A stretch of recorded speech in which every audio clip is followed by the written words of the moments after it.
ଭଉଁରୀର ଠିକ୍ ପୂର୍ବ ଦିନ ଆମ ସାହିରେ ହେଉଥିଲା ଚନ୍ଦନ ମଉଜ। ତ ଆମେ ଆଉ ଡେରି ନକରି ବାହାରି ଗଲୁ ଚନ୍ଦନ ଚାପର ଓ ଚନ୍ଦନ ମଉଜର ମଉଜ ନେବା ପାଇଁ। ତା ମାଉସୀ ଏଠି ବୁଗୁଲକୁ ବ୍ୟାଗ୍ରେ ଧରିକି ଚାଲିଲା ନରେନ୍ଦ୍ର ପୋଖରୀ। ଆମେ ପହଞ୍ଚି ପ୍ରଥମେ ଗୋଡ଼ ଧୋଇ ମୁଣ୍ଡରେ ପାଣି ଛିଞ୍ଚିଥିଲୁ, ତାପରେ ରଥକୁ ଯାଇ ମୁଣ୍ଡିଆ ମାରି ଆସିଥିଲୁ। ସେତେବେଳକୁ ଅଲରେଡ଼ି ଠାକୁରଙ୍କର ଚାପ ଖେଳ ଷ୍ଟାର୍ଟ ହୋଇଯାଇଥିଲା, ତ ଆମେ ଦେଖିଥିଲୁ।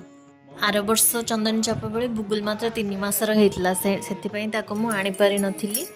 ଠାକୁର 2 ଥର ଚାପ ଖେଳନ୍ତି। ଏଇଟା ଆମେ ରାତି ଚାପ ବର୍ତ୍ତମାନ ଆସିକି ଦେଖୁଛୁ। ସନ୍ଧ୍ୟା ଚାପ ଅପେକ୍ଷା ରାତି ଚାପରେ ଏତେ ଭିଡ଼ ନଥିଲା, ତେଣୁ ବହୁତ ଭଲ ଲାଗିଲା ଦେଖିବା ପାଇଁ।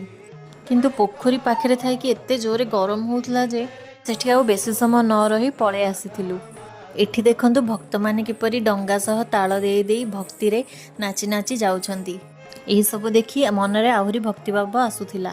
ଭିଡ଼ିଓଟି ଯଦି ଭଲ ଲାଗିଥାଏ ତେବେ ସବସ୍କ୍ରାଇବ୍ ଆଣ୍ଡ ଫଲୋ କରିବେ। ଜୟ ଜଗନ୍ନାଥ।